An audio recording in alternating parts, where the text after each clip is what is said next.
भगवती सूत्र के 7वें शतक के 8वें उद्देशक में प्रश्न किया गया है। शे नूनम भन्ते हथिस्य य कुंथुस्य य समेचेव जीवे हंता गोयमा हथिस्य य कुंथुस्य य समेचेव जीवे। से नूनम भन्ते जैन दर्शन में आत्मवाद का सिद्धांत है और आत्मा के बारे में जो सिद्धांत है कि आत्माएं अनंत हैं। दुनिया में जीव भरे पड़े हैं। लोकाकाश में जीव हैं, अलोकाकाश में जीव नहीं हैं। आकाश अनंत है। उस अनंत आकाश का एक हिस्सा लोकाकाश है, तो उसमें जीव भरे पड़े हैं। अलोकाकाश में प्राणी नहीं रहते हैं। कोई स्पर्श मात्र अलग बात है। प्रत्येक जीव के असंख्य प्रदेश होते हैं, इनन्यूमरेबल पॉइंट्स, असंख्य प्रदेश होते हैं। और कोई एक आत्मा भी फैले, विस्तार से फैल जाए तो संपूर्ण लोक को एक ही आत्मा व्याप्त कर सकती है। अनंत जीव तो दूर की बात है, एक ही जीव, एक ही आत्मा जब फैल जाए, सारे प्रदेश उसके जो असंख्य हैं वे फैल जाएं, पूरे लोक को आत्मा कवर कर लेती है। लोकाकाश के जितने प्रदेश हैं उतने ही प्रदेश प्रत्येक आत्मा के होते हैं। बराबर प्रदेश हैं। चार चीजें समान हैं: धर्मास्तिकाय, अधर्मास्तिकाय, लोकाकाश और एक जीव। तुल्य हैं, समान हैं। तो एक इतनी बड़ी हो जाती है कि पूरी हो सकती है कि पूरे लोक में फैल जाए। अब भगवती सूत्र में जो प्रश्न किया गया है वह यह है कि भगवान बनते एक हाथी है, विशाल काय गजराज हाथी है। कितना बड़ा प्राणी है। एक छोटा सा जीव कुंथु है, छोटा सा कुंथु, एकदम छोटा सा कुंथु है, एक बड़ा हाथी है। अब इन दो कौशिके पाद संस्पृशि निर्विशेष मनस्काय श्री वीरस्वामिने नमः। भगवती सूत्र के 7वें शतक के 8वें उद्देशक में प्रश्न किया गया है। शे नूनम भन्ते हथिस्य य कुंथुस्य य समेचेव जीवे हंता गोयमा हथिस्य य कुंथुस्य य समेचेव जीवे। से नूनम भन्ते जैन दर्शन में आत्मवाद का सिद्धांत है और आत्मा के बारे में जो सिद्धांत है कि आत्माएं अनंत हैं।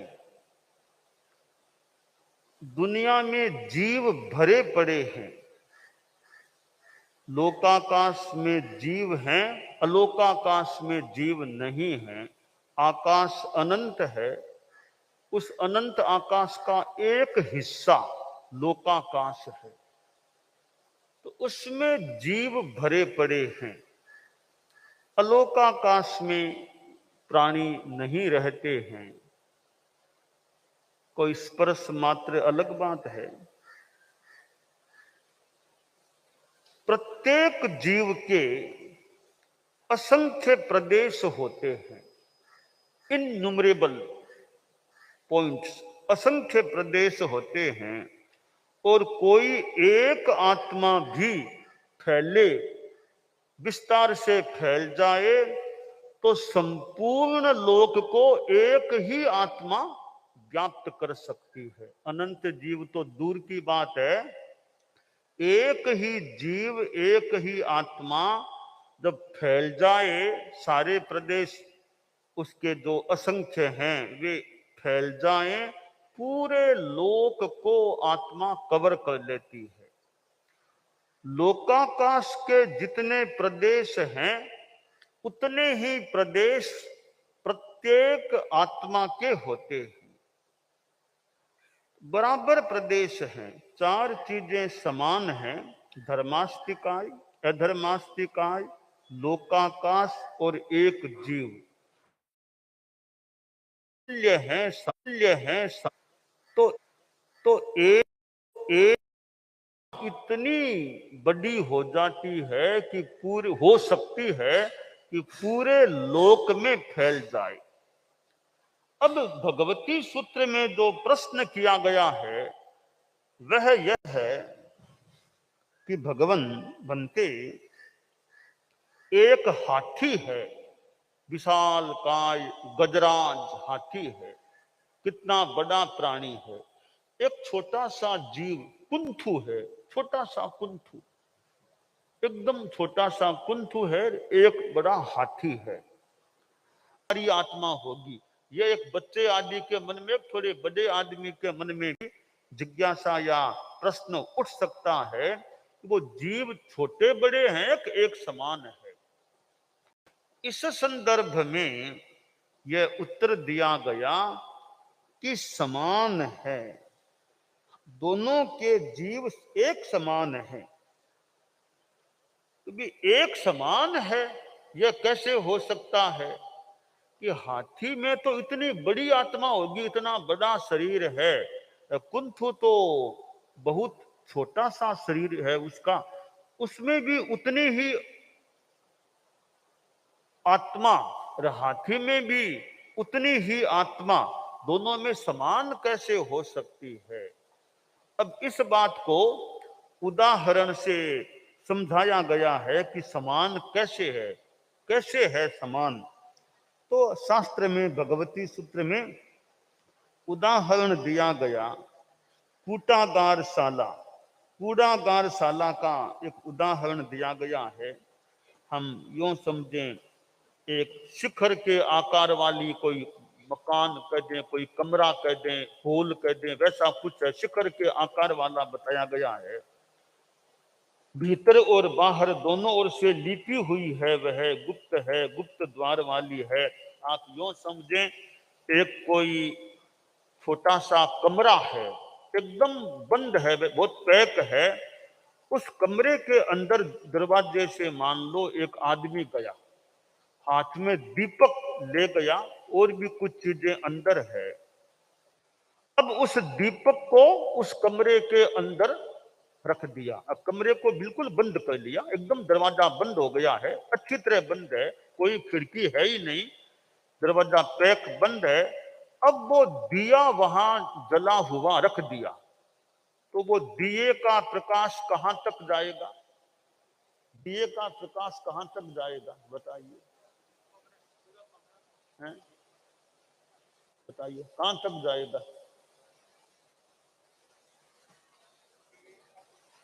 प्रकाश पूरे कमरे में फैलेगा। कहां तक जाएगा? दिए का प्रकाश पूरे कमरे में फैलेगा। ठीक है ना। अब वो दिया उस कमरे में रखा है, दरवाजा बंद है, खिड़की है ही नहीं, तो वो प्रकाश पूरे कमरे में फैल जाएगा। वो दिया छोटा सा है, उसका प्रकाश पूरे कमरे में फैल जाएगा। अब देखिए, वो जो दिया था उसके ऊपर एक वो कुंडा कह दे, कुंडा कपड़े धोने का बड़ा कुंडा है, वो कुंडा, इतना बड़ा कुंडा, वो उसके ऊपर लगा दिया। अब वो प्रकाश कहां तक रहेगा?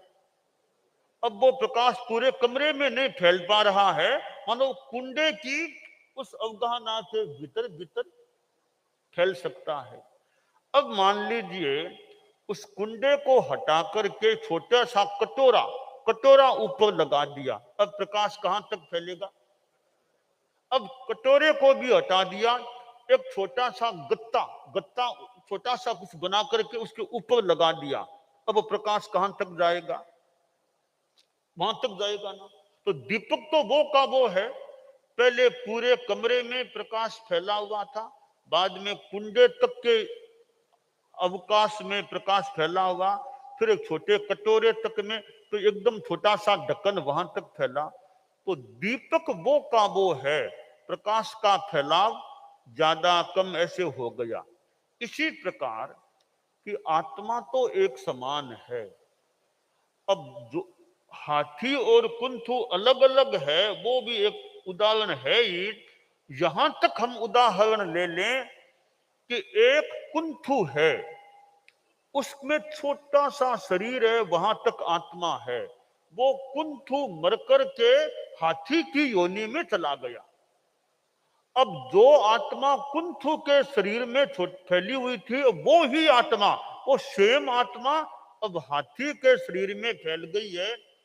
दो जीव मान करके समानता शास्त्रकार ने दिखाई दी, भगवत आर्षवाणी है, वो बात तो है ही है। हम तो एक ही जीव की बात कर लें कि जो जीव कुंथु में है वो ही मर करके हाथी की योनि में आ गया। तो कुंथु के शरीर में जो फैला हुआ था, अब वो पूरे हाथी के शरीर में अब वो फैल गया। इसका मतलब क्या? उस दिए को याद कर लो, वो ही दिया है, पूरे कमरे में उसका प्रकाश फैला हुआ था, फिर कुंडे तक में फैला, फिर कटोरे तक में फैला, फिर ढक्कन तक फैल गया। अर्थात प्रकाश को जितना अवकाश मिलेगा उतने में वो फैल जाता है। इसी प्रकार हमारी आत्मा में यह शक्ति है कि जितना बड़ा शरीर मिले उतने में वह समाविष्ट हो सकती है। बड़ा शरीर मिला तो बड़े में, मध्यम मिला तो मध्य में, एकदम छोटा तो एकदम छोटे में, वैसे आत्मा फैल सकती है। और आगे जाएं कि निगोद के जीवों का शरीर है, निगोद के जीवों का शरीर है, एक शरीर में अनंत जीव एक साथ हैं। वो और भी, यानी आत्मा को कितना थोड़ा अवकाश मिला है, जितना स्थान मिलता है उतने में आत्मा फैल सकती है, आत्मा का प्रकाश फैल सकता है। तो हर आत्मा के एक समान प्रदेश हैं, असंख्य असंख्य। ऐसा नहीं इस आत्मा का दो प्रदेश इसके ज्यादा हैं, इसके दो प्रदेश कम हैं, ऐसा नहीं होता। भगवान महावीर की आत्मा के जितने प्रदेश थे उतने ही प्रदेश मेरी आत्मा के हैं, जितने प्रदेश मेरी आत्मा के हैं उतने ही प्रदेश मुनि पार्श्व कुमार की आत्मा के हैं। कोई नमन कुमार की सबकी आत्मा के ऐसा नहीं है। ये छोटे संत हैं, इनके तो थोड़े प्रदेश कम होंगे और मेरे थोड़े प्रदेश ज्यादा, ऐसा नहीं होता। तीर्थंकर भगवान के जितने प्रदेश हैं आत्मा के, उतने ही प्रदेश एक कुंथु के जीव के भी हैं। तो चाहे तीर्थंकर है चाहे छोटा सा जीव है, सबके एक समान प्रदेश होते हैं। इसलिए अब आत्मा में यह शक्ति है, जितना अवकाश मिलता है बस उतने में अपने आप को समाविष्ट कर लेती है। यह एक आत्मा का सिद्धांत है, जितना स्थान मिले उतने में समाविष्ट हो जाना। यह तो एक दर्शन की या आगम की सिद्धांत की बात आ गई।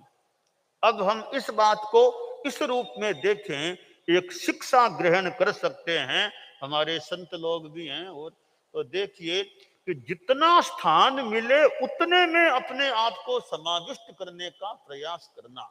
अब मान लो आप लोग भी हैं, अपने बंगले में कहीं थे, आपके घरों में थे, वहां 4 कमरे, 5 कमरे, 6 कमरे, एक हॉल आदि आदि आपके मान लो घर में थे। अब यहाँ मान लो आपको 1-2 कमरे कुटीर हैं, आप अपने घर में भी रह सकते थे और यहाँ भी रह रहे हैं। अब हमारे संत लोग हैं कि मान लो बड़ा मकान मिल गया और गांवों में कहीं मान लो थोड़ा स्थान मिला, तो थोड़ा मिला तो थोड़े में संत रहते ही है ना, ज्यादा मिलने पर कई बार ज्यादा में भी रह सकते हैं। तो जितना स्थान मिले उतने में अपने आप को एडजस्ट कर लेना चाहिए। ये एडजस्टमेंट बिठाने की कोई परम शिक्षा देने वाला है तो हमारा जीव है। एडजस्टमेंट की शिक्षा हम जीव से ले सकते हैं कि हमारा जीव आत्मा कैसे एडजस्टमेंट बिठाता है कि बड़ा शरीर मिल गया तो आराम से बड़े में फैल जाएगा, छोटा शरीर मिला तो छोटे में रह जाएगा। ये एडजस्टमेंट करने की शिक्षा हम अपनी ही आत्मा से ले सकते हैं कि आत्मा जैसा जितना स्थान मिला उतने में संकुचित विकुचित हो जाती है। तो हमें भी, हमारे संतों को भी, संत ऐसे तो करते ही हैं, लगता करते ही हैं कि बड़ा स्थान मिलता है तो बड़े में आराम से कई बार फैल जाएं। शायद कहीं एक ही कमरा मिला, एक ही साज में, एक ही कमरे में 2-3 साज भी आ गए। जैसे निगोद के जीव हैं, एक शरीर में अनंत जीव साथ रहते हैं, ये तो 2-3 साजी साथ रहने की बात है। तो स्थान कम है तो एक कमरे में कई संतों के ग्रुप आकर के रह गए, और स्थान ज्यादा है तो अलग अलग कमरों में सब रह गए। तो यह हम बात ग्रहण करें कि जैसी परिस्थिति हो उसमें अपने आप को एडजस्टमेंट के साथ रखने का प्रयास, जैसी स्थिति है उसमें संतुष्ट हैं। तो साधु जीवन में तो ये एडजस्टमेंट अपना हो जाए, भाई जैसी स्थिति है उसी में समता रखो, संतोष रखो। बस अपने थोड़ी बहुत तकलीफ है तो कर्म निर्जरा मान करके चले, कर्म निर्जरा हो रही है। तो ये जो आगम के सिद्धांत हैं, अब आत्मा के बारे में यह जो सिद्धांत है कि आत्माएं सब समान समान किस दृष्टि से, आत्म प्रदेशों की दृष्टि से समान है। तो हमारे संत साध्वियां हैं, ये हाथी कुंथु का वैसे तो कुछ कईयों के लिए कोई नई बात नहीं है, थोड़ी नई बात तो हो न भी हो वो कि समेचे व समानता का जो प्रश्न है वो ज्ञान की दृष्टि से नहीं, दर्शन की दृष्टि से नहीं, चारित्र की दृष्टि से नहीं, यह समानता मात्र आत्म प्रदेशों की दृष्टि से है। ऐसा प्रतीत हो रहा है कि आत्मा के प्रदेश जितने कुंथु के जीव के हैं उतने ही आत्मा के प्रदेश हाथी के जीव के भी होते हैं। तो यह आत्मा के आत्मा के प्रदेशों की, आत्मा की क्वांटिटी जो संख्या है प्रदेशों की, उस दृष्टि से समानता है। और ऐसा नहीं है कि किसी की आत्मा कोई ज्यादा बड़े बड़े प्रदेश वाली है, किसी की आत्मा छोटे छोटे प्रदेश, ऐसे कोई नहीं है। आत्मा सबकी जो है वो एक समान है, बस आत्म प्रदेश हमारे संकुचित विकुचित हो जाते हैं। केवली समुद्र घाट होती है तो केवल ज्ञानी है, उसको केवली समुद्र घाट होती है तो उसकी आत्मा पूरे लोक में फैल जाती है। मात्र 8 समयों की एक प्रक्रिया है, आत्मा कैसे पूरे लोक में फैलती है तो वापिस संकुचित होकर शरीर व्याप्त हो जाती है। तो यह जैन दर्शन का और आगम का जो आत्मा का सिद्धांत है, यह एक अपने आप में बहुत अच्छा एक जैन दर्शन में आत्मा के बारे में क्या अवधारणा है। तो हम ये आत्मा की जो स्थिति आगमकार ने बताई है कि ये उदाहरण तो कुंथु हाथी का दिया गया, यह तो एक ज्यादा आसानी से अवगम्य है।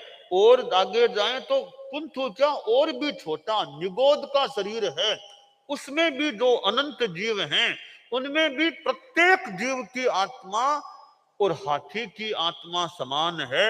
और हाथी भी छोटा है।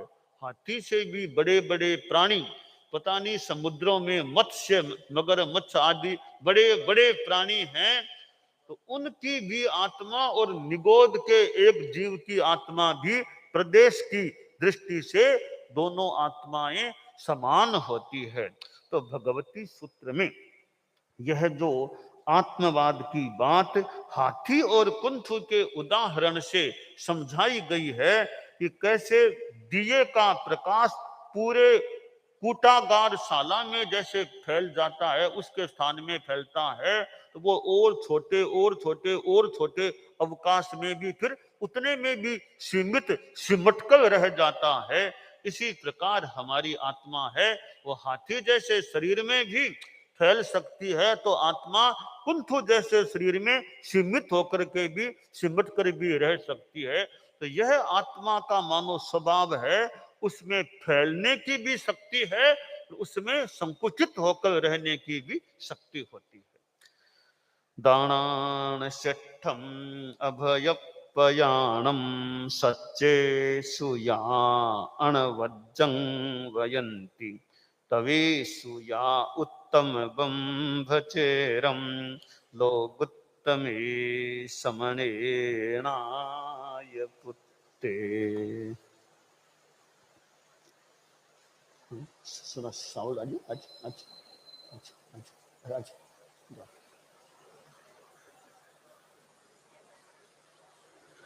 कालू यशो विलास का थोड़ा सा प्रसंग। परम पूज्य कालू गणी सुजानगढ़ में विराजेड़ा, तोमासो सुजानगढ़ में विक्रम संवत 1990 को। और परम पूज्य कालू गणी की वत्सलता, करुणा और छोटा संत नवदीक्षिता, छोटी उम्र का बने कालू गणी के शिक्षा दिरांता, कहीं शिक्षा दिरांता 12वां पद्य शिक्षा को आवे, 12वां पद्य जो है आनंद आवे रे, आनंद आवे रे, आनंद आवे रे गुरु गौरव रू रू रंग रचावे रे, आनंद सो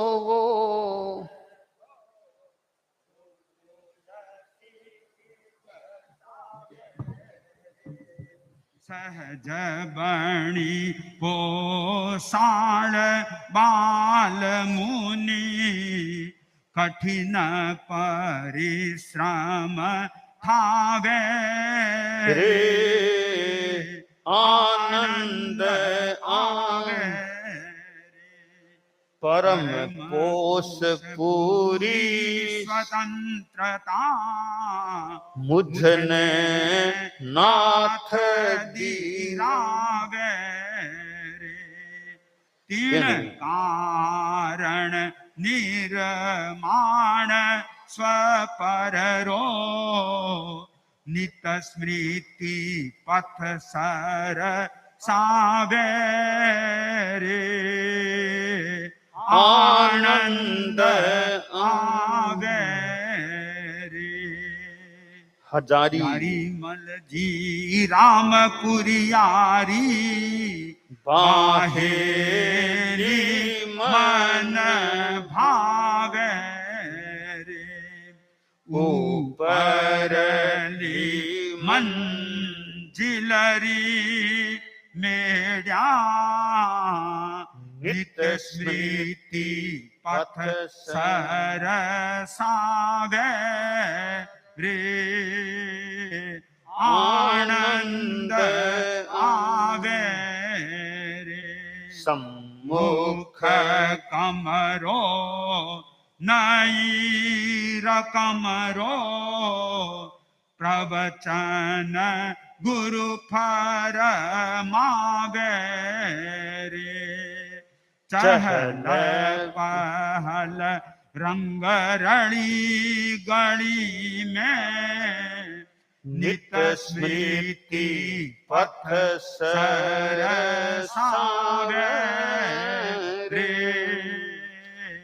आनंद आवे रे नथमल जी बुध मल जी कोडो दुली चंद दिल दावे रे झूमर नेम प्रेम स्यू पढ़ता नित स्मृति पथ सर सावे रे आनंद आवे रे सकल इशारे सारे चलता हुलसित हार्दिक भावे रे कड़ी शासना पूर्ण समर्पण नित स्मृति पथ सर सावे रे आनंद आवे रे मरुधर देश निवासी मानव राशि तीन प्रस्तावे रे अति अभिलाषी पावस हेते आवत नभ गुंजावे रे आनंद आवे रे।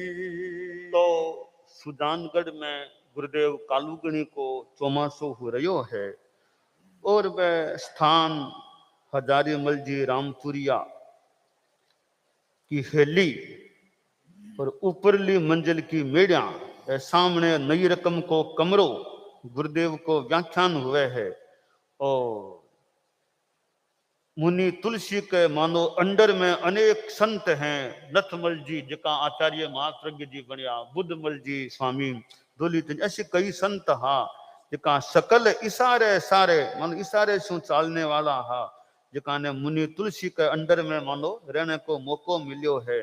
तो वो सुजानगढ़ को चौमासो अठिने अब आगलो चौमासो कथे हुए 91 की साल को तो मारवाड़ की ये भावना भी के गुरुदेव को चौमासो यानी जोधपुर में अब चौमासो हुए गुरुदेव की अब क्या मारवाड़ की भावना है और क्या आगे चौमासे की बात बन सकेली अगले चौमासो जोधपुर की भावना जो भी क्या पूरी हुए आगे बात यथा संभव आगे